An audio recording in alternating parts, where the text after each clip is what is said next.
So hello and welcome to this new lecture. तो इस lecture में हम हार्ट बीट से अपना लेक्चर स्टार्ट करेंगे। हार्ट बीट बेसिकली क्या होता है, बाय डेफिनेशन आप हार्ट बीट को इस तरह से डिफ़ाइन कर सकते हैं कि alternate rhythmic contractions and relaxation of heart muscles is called heartbeat. मैंने डायरेक्ट लिख दिया थोड़ा सा काट के, heart muscles is called heartbeat. मतलब अल्टरनेट का मतलब होता है वक्तन फ़वक्तन, थोड़ा हुआ फिर नहीं, फिर हाँ फिर ना, इस तरह अल्टरनेट। रिदमिक का मतलब होता है एक ख़ास पैटर्न के साथ, एक ख़ास time to time. Rhythmic contractions and relaxations of the heart muscles is called heartbeat. अच्छा जी, इसके बाद इसी से निकल के दूसरी डेफिनेशन बन जाती है कार्डियक साइकिल की, कि कार्डियक साइकिल क्या होता है।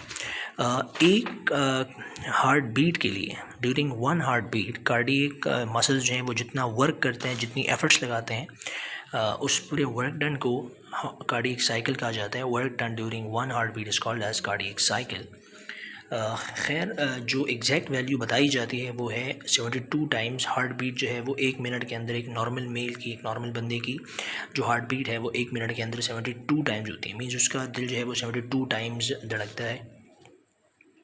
लेकिन इसकी जो रेंज है वो अलग अलग इंसानों के अंदर अलग अलग है। 60 से लेकर 100 तक एक इंसान का दिल नॉर्मली धड़क सकता है, कम से कम 60 और बहुत ज़्यादा 100। अगर ये वैल्यू 60 से कम है तो इस तरह के हार्ट बीट के मसले को ब्रैडीकार्डिया कहा जाता है। कार्डिया मीन्स हार्ट की धड़कन, दिल की धड़कन, ब्रैडी मीन्स स्लो या कम। और अगर ये 100 से बहुत ज़्यादा हो तो इसे टैकीकार्डिया भी कहा जाता है। Tachy means fast, cardia means heartbeat. तो बहुत फास्ट कॉन्ट्रैक्शंस आ जाती हैं। तो ये दो कैटेगरीज़ हैं जिसमें ब्लड जो हार्ट बीट है उसको डिवाइड किया गया है।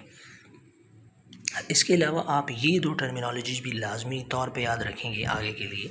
Contraction of heart is called systole. जब हार्ट का कोई भी चैम्बर, कोई भी पार्ट कॉन्ट्रैक्ट कर रहा होता है तो उसे सिस्टोल कहा जाता है। और सिस्टोल के अंदर हमेशा हार्ट के अंदर से ब्लड बाहर जाता है, ना कि हार्ट के अंदर आता है। हार्ट हमेशा ब्लड रिलीज़ करेगा, बाहर की तरफ भेजेगा, क्योंकि देखिए वो पंप कर रहा है ना, कॉन्ट्रैक्ट कर रहा है। कॉन्ट्रैक्ट में हमेशा पंपिंग होती है और पंपिंग के दौरान ब्लड बाहर जा सकता है। देखिए अगर मैं इसको पंप कर रहा हूँ हार्ट को, तो अंदर जो ब्लड होगा वो बाहर ही जाएगा ना, बाहर से तो अंदर ब्लड नहीं आएगा। और इसका अपोजिट रिलैक्सेशन में होता है, क्योंकि देखो हार्ट पहले से पम्प्ड है, वो जितना ही ज़्यादा खुलेगा तो उसकी स्पेस ज़्यादा बढ़ेगी और ब्लड जो है वो ऊपर से उसके अंदर आएगा। सो डायस्टोल के अंदर हार्ट रिसीव ब्लड। अच्छा जी, जो कार्डियक साइकिल है ये बेसिकली 4 स्टेप्स के अंदर डिवाइड है। एक है एट्रियल डायस्टोल। एट्रियल का मतलब एट्रिया, ऊपर वाले चैम्बर्स, और डायस्टोल का मतलब होता है फैलना, बड़ा होना। एट्रियल सिस्टोल का मतलब होता है उन्हीं एट्रिया का अपर चैम्बर्स का सिकुड़ना या कॉन्ट्रैक्ट होना। फिर है वेंट्रिकुलर सिस्टोल, यानी कि वेंट्रिकल्स का एक बार सिकुड़ना या सिस्टोल होना। और फिर सबसे लास्ट में है वेंट्रिकुलर डायलेशन, यानी कि वेंट्रिकल्स का दोबारा अपनी जगह पर आना या फैलना। अच्छा जी, वन बाय वन इनको पढ़ते हैं कि बेसिक सबसे पहले क्या होता है। हार्ट बीट, अगर हम इन केस बात करते हैं कि हार्ट बीट जो है वो स्टार्ट होती है एट्रियल डायस्टोल से। तो एट्रियल डायस्टोल में क्या, अच्छा एक बात और आपको याद होनी चाहिए कि जो दो एट्रिया हैं ऊपर की तरफ वो दोनों एक साथ या तो सिस्टोल करेंगे या एक साथ डायस्टोल करेंगे। दोनों कभी भी अकेले ये काम नहीं करेंगे, या तो दोनों सिस्टोल करेंगे या तो दोनों डायस्टोल करेंगे। फॉर एग्जांपल हम कहते हैं कि दोनों जो एट्रिया हैं वो डायस्टोल कर रहे हैं, एक्सप्रेस हो रहे हैं, एक्सपेंड हो रहे हैं, फैल रहे हैं, तो उसमें जाहिर सी बात है कि ब्लड अंदर आएगा। जो राइट एट्रियम है वो पूरी बॉडी के अंदर, पूरी बॉडी से ब्लड को रिसीव करता है through superior vena cava and through inferior vena cava. और जो लेफ़्ट एट्रियम है वो सिर्फ और सिर्फ लंग्स के अंदर से ऑक्सीजनेटेड ब्लड को रिसीव करता है by the pulmonary Wien. Atrial diastole के अंदर कार्डियक मसल्स के अंदर आपको क्या क्या इवेंट्स देखने को मिलते हैं। सबसे पहले तो आपके AV valves, atrio ventricular valve जो हैं वो बंद होंगे। बंद इसीलिए होंगे कि जो ब्लड से एट्रिया के अंदर आ रहा है वो बिना मतलब के नीचे ना चला जाए, इसलिए नीचे वाले कनेक्शन जो है एट्रियो वेंट्रिकुलर वेल्व्स बंद होंगे। अब जब एक बार ये भर जाएगा, अब ये इस अपने अंदर के ब्लड को दोबारा खाली करने की कोशिश करेगा, तो इस वाले स्टेप को एट्रियल सिस्टोल कहा जाता है, जिसमें एट्रिया के मसल्स जो हैं वो एक साथ क्या करते हैं, कॉन्ट्रैक्ट करते हैं और ब्लड जो है वो एट्रिया के अंदर से कहाँ आ जाता है, दोनों वेंट्रिकल्स में। अब की बार एट्रियो वेंट्रिकुलर वेल्व जो है वो खुले रहते हैं, क्योंकि अब जो है उनका फंक्शन आ गया है ताकि ब्लड जो है वो एट्रिया से दोबारा कहाँ पे आ जाए, वेंट्रिकल्स में आ जाए। सो इसी वजह से एट्रियल सिस्टोल को वेंट्रिकुलर डायस्टोल भी कहा जाता है, क्योंकि दोनों काम एक साथ हो रहे हैं। जब जब जब ये दोनों एट्रिया कॉन्ट्रैक्ट करते हैं तब तब दोनों वेंट्रिकल्स डायलेट करते हैं, ताकि इनके सिकुड़ने की वजह से जो ब्लड बाहर जा रहा है वो इनके अंदर समा सके, वो इनके अंदर आ सके। तो इसीलिए इनकी सिकुड़ने के टाइम वेंट्रिकल्स डायलेट होते हैं, और वेंट्रिकल्स के डायलेशन के टाइम एट्रिया जो है वो कॉन्ट्रैक्ट होते हैं। सो this was a simple concept. Ventricular systole का मतलब क्या होता है कि जो वेंट्रिकल्स हैं उनके अंदर एक बार पूरा ब्लड भर गया है, जैसे यहाँ पे आप देख सकते हैं। इन केस हम कहते हैं कि वेंट्रिकल्स, दोनों वेंट्रिकल्स के अंदर एक ब्लड जो है वो पूरा हो गया, तो अब वेंट्रिकल जो है वो सिस्टोल करेगा या ब्लड को पुश करेगा। जब ये ब्लड को पुश करेगा तो अब की बार आपके पास कौन से वाल्व जो हैं वो पल्मोनरी आर्टरी जो है वो खुली रहेगी। पल्मोनरी आर्टरी और एओर्टा जो है, इनके जो वाल्व्स हैं, सेमील्यूनर वाल्व्स वेंट्रिकुलर सिस्टोल के अंदर हमेशा खुले रहेंगे।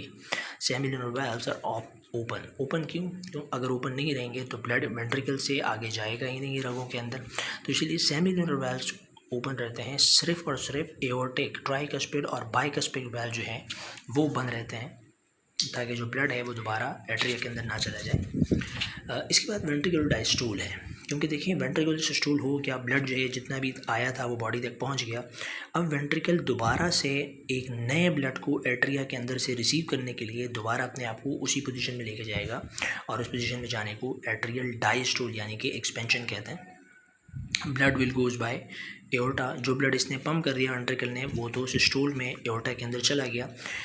डायस्टोल में सेमील्यूनर वाल्व्स जो हैं वो क्लोज होते हैं, so that blood will not come again. जो ब्लड इसने एओर्टा में सेंड कर दिया वो दोबारा ना आ जाए, इसीलिए एट्रियल सिस्टोल के फ़ौरन बाद सेमील्यूनर वाल्व्स क्या कर दी जाती हैं, बंद कर दी जाती हैं। लेकिन वेंट्रिकुलर डायस्टोल में एवी वाल्व्स जो हैं वो भी क्लोज रहते हैं। This is called cardiac cycle और वन हार्ट बीट। ये सारे के सारे स्टेप जो हैं ये एक हार्ट बीट के स्टेप्स हैं, जिसके एक हार्ट बीट के अंदर ये सारा काम चल रहा होता है। ड्यूरिंग हार्ट बीट साउंड कम। अच्छा जी, हार्ट बीट के अंदर अगर आप फील करें, अगर आप स्टेथोस्कोप के अंदर या गौर से खामोश कमरे के अंदर फील करें तो आपको अपने दिल की धड़कन भी सुनाई दे सकती है। तो बेसिकली ये आवाज़ें हैं जो हम सुन सकते हैं, जो हम सुनते हैं स्टेथोस्कोप के अंदर, या वैसे ही अगर बहुत लार्ज है तो जो हार्ट बीट है उसके दौरान जो आवाज़ें निकलती हैं हार्ट के अंदर से, उन्हें कार्डियक या हार्ट साउंड्स कहा जाता है। और बहुत ही फेमिलियर, जो बहुत ही मशहूर हार्ट साउंड्स हैं वो दो हैं। एक आपके पास LUB यानी कि लूप साउंड है, जो इसी तरह सुनाई देता है जस्ट लाइक अ लूप, और एक आपके पास डुप साउंड है जो कि बिल्कुल इसी तरह सुनाई देता है like a dub. Lub dub, lub dub, lub dub. इस तरह करके जो ब्लड है, जो पम्प कार्डियक मसल्स हैं वो पम्प करते हैं ब्लड को इन दो साउंड्स की तरह से। अब ये दो साउंड्स क्यों प्रोड्यूस होते हैं? ये opening and closing of valves की मदद से क्या होते हैं, प्रोड्यूस होते हैं। मैं आपको समझा देता हूँ। बेसिकली ये होता क्या है, साइलेंटली व्हेन क्लोज, ये वाल्व्स जो हैं जब ओपन होते हैं तो बिल्कुल साइलेंटली ओपन होते हैं, लेकिन जब ये क्लोज होते हैं तो बिल्कुल तशद्दुद के साथ या वायोलेंटली क्लोज होते हैं, क्योंकि इनके ऊपर प्रेशर बहुत ज़्यादा होता है, ठीक है।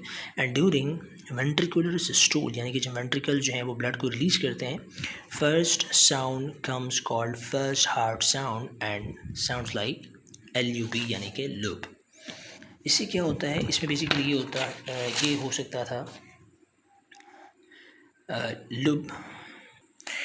तो हम लूप और डुप यानी कि हार्ट साउंड्स की बात कर रहे थे। ये जो है ये मैं आपको डायग्रामेटिक व्यू में समझा देता हूँ, अगर मुझे आपकी डायग्राम जो है वो दिखाई दी जाए। ये बेसिकली एक डायग्राम है, ये आप पिछली वीडियो में भी हम इसे देख चुके हैं। बेसिकली क्या होता है, जब ये वेंट्रिकल्स के अंदर से ब्लड जो है वो रिलीज़ हो रहा होता है इस तरफ यानी कि वेंट्रिकुलर सिस्टोल में, तो यहाँ से प्रेशर की वजह से जो ब्लड निकल रहा होता है वो एक लूप साउंड प्रोड्यूस करता है। प्रेशर की वजह से जो आवाज़ बनती है वो लूप साउंड कहलाती है। और वेंट्रिकुलर सिस्टोल के फ़ौरन बाद ये वेंट्रिकल्स जो हैं मज़ीद ब्लड को लेने के लिए रिलैक्स करते हैं, यानी कि फैलते हैं। तो फैलने की वजह से ये बिल्कुल एक वैक्यूम पंप की तरह काम करते हैं। जब ये फैलते हैं तो अभी अभी ताज़ा इन्होंने इन दो रगों के अंदर जो ब्लड फेंका हुआ होता है, रिस्क फैक्टर होता है कि ये जो ब्लड है ये प्रेशर की वजह से वापस इनके अंदर आ जाए।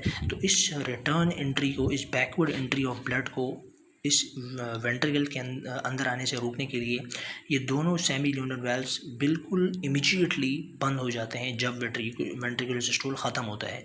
तो जो ब्लड अंदर जा चुका होता है वो बहुत ज़ोर से प्रेशर के साथ इन दोनों वेल्व्स के बाहरी हिस्से के साथ टकराता है और इस टकराने से आपके पास दूसरा साउंड प्रोड्यूस होता है which is called as dup sound.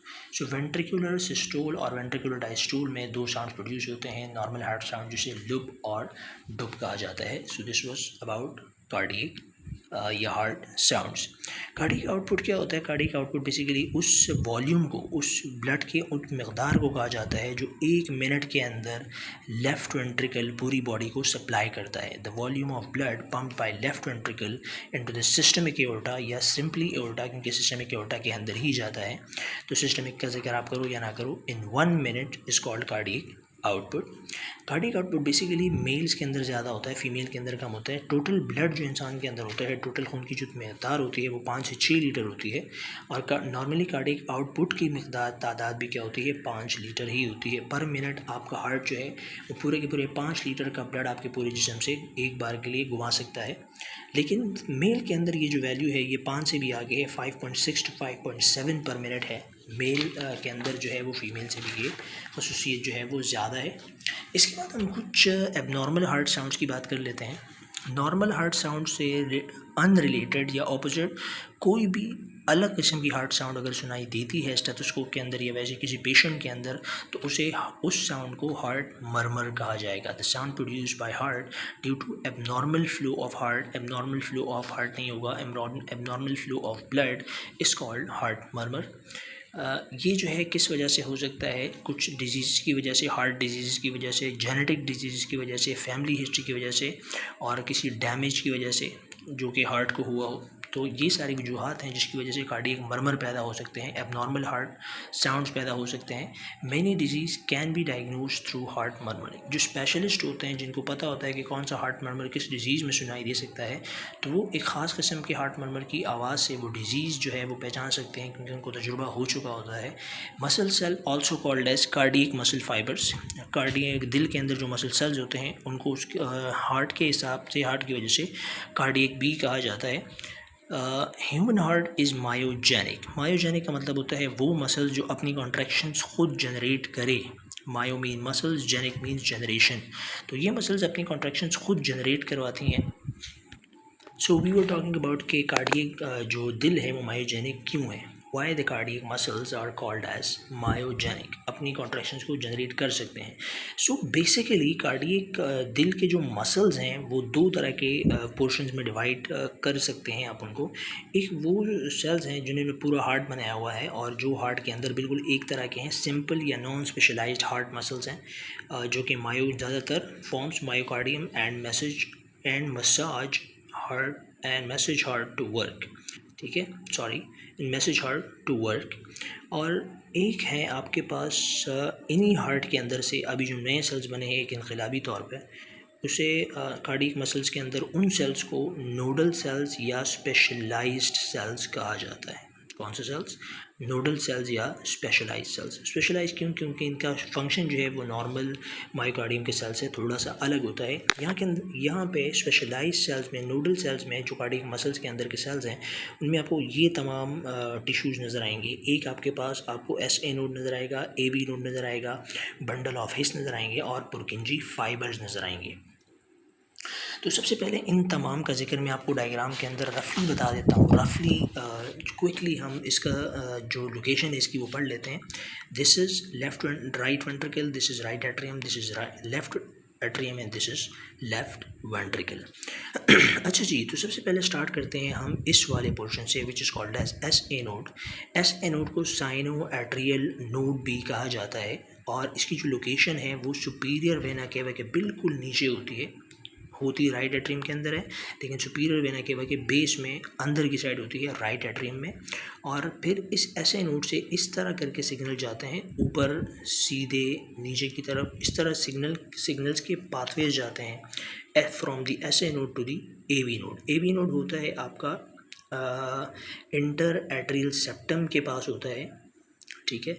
इसका काम होता है SA नोड से जो स्टिमुलेशंस हैं, जो इन्फॉर्मेशंस हैं वेव्स की फॉर्म में उनको रिसीव करना और आगे एक दूसरी पार्टी को प्रोवाइड कर देना, जिस पार्टी का नाम है bundle of his. His basically scientist का नाम था जिसने इस बंडल को इन्वेंट किया था। So it was called later on bundle of his. ये एक ऐसा बंडल है जो एवी नोड से सिग्नल्स लेकर जो है नीचे वेंट्रिकल्स को ट्रांसपोर्ट करता है। बेसिकली एट्रिया की कॉन्ट्रैक्शन के लिए, एट्रिया की कॉन्ट्रैक्शंस को कंट्रोल करने के लिए आपका एस ए नोड ही काफ़ी है, एवी नोड। और वेंट्रिकल्स की कॉन्ट्रैक्शंस को कंट्रोल करने के लिए बंडल ऑफ हिज और कॉर्डाइट टेंडिन दोनों मिलकर काम करते हैं। ठीक है, कॉर्डाइट टेंडिनी नहीं, सॉरी, पुरकिंजी फाइबर्स, कॉर्डाइट टेंडिनी तो दूसरे थे, अलग थे।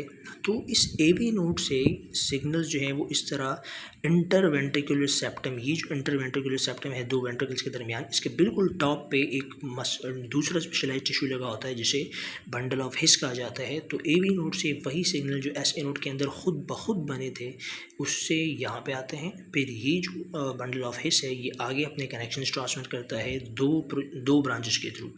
एक ब्रांच इसकी राइट वेंट्रिकल में होती है और एक ब्रांच इसकी लेफ्ट वेंट्रिकल में होती है। ब्रांच को राइट बंडल ब्रांच कहा जाता है और इस वाली को लेफ्ट बंडल ब्रांच कहा जाता है। इस पूरे नज़रिए से, इस पूरे कॉन्सेप्ट से आपको क्या समझ में आता है कि हार्ट के अंदर, हार्ट को आपका ब्रेन, आपके ब्रेन के नर्व सिग्नल्स जो है वो पूरी तरह से कंट्रोल नहीं कर सकते, क्योंकि हार्ट के पास अपना ही एक कंट्रोलर मौजूद है जो वहाँ पे सब कुछ खुद कर सकता है।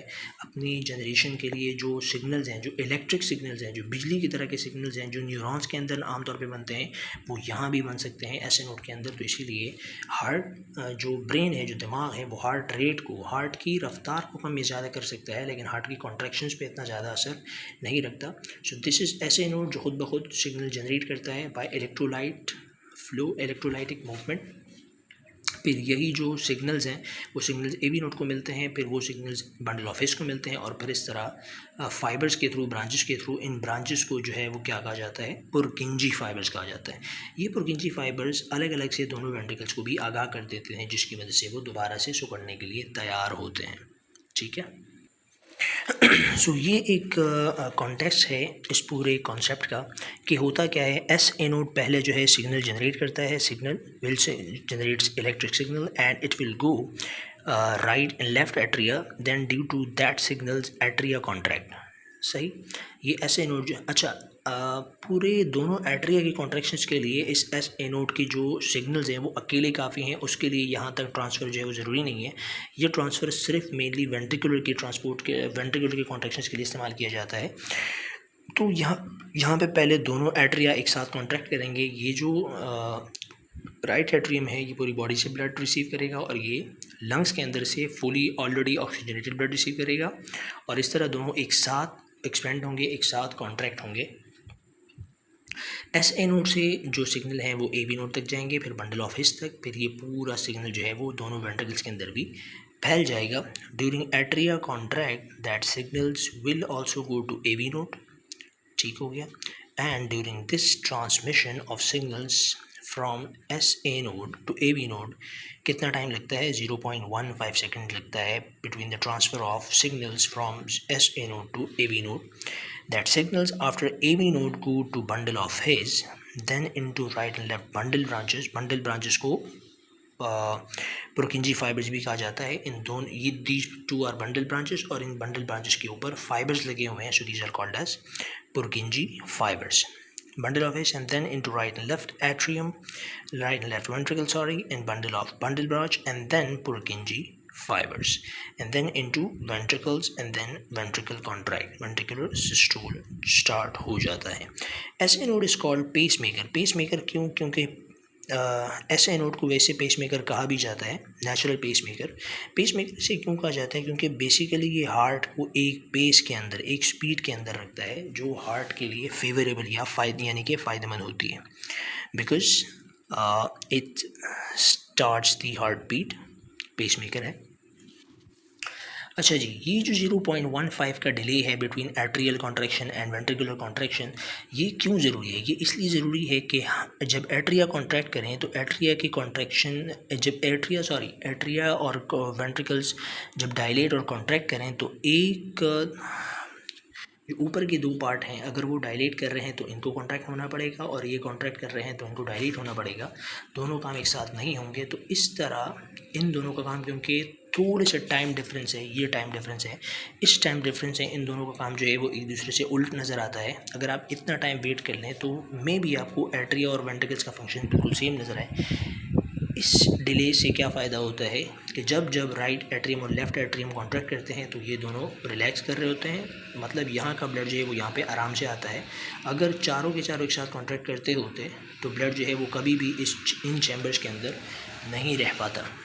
So this is all about the heart and structure and somehow its function. Blood supply किस तरह से होती है। सो आई होप आपको समझ आ जाएगा, लेकिन फिर भी समझ ना आए तो you can definitely ask me, ठीक है। अच्छा, यहाँ पे कुछ जाने से पहले मैं आपको एक और बात बता दूँ कि जब SA नोड काम ना करे, डैमेज हो जाए, कुछ भी हो जाए, तो सर्जरी की मदद से चेस्ट वॉल के अंदर की तरफ एक आर्टिफिशियल, जिस तरह एक मेमोरी कार्ड होता है, एक सिम कार्ड होता है, इस तरह एक इलेक्ट्रिकल डिवाइस लगती है, छोटी सी चिप लगती है। That chip is just working like SA node, जो कि हार्ट के कॉन्ट्रैक्शन को फैसिलिटेट करे। सो उसे एक आर्टिफिशियल पेसमेकर भी कहा जाता है, ठीक है। आर्टिफिशियल पेसमेकर वहाँ लगता है पेशेंट्स में जहाँ पे उनका SA नोड काम ना कर रहा हो। Okay, thank you so much for watching.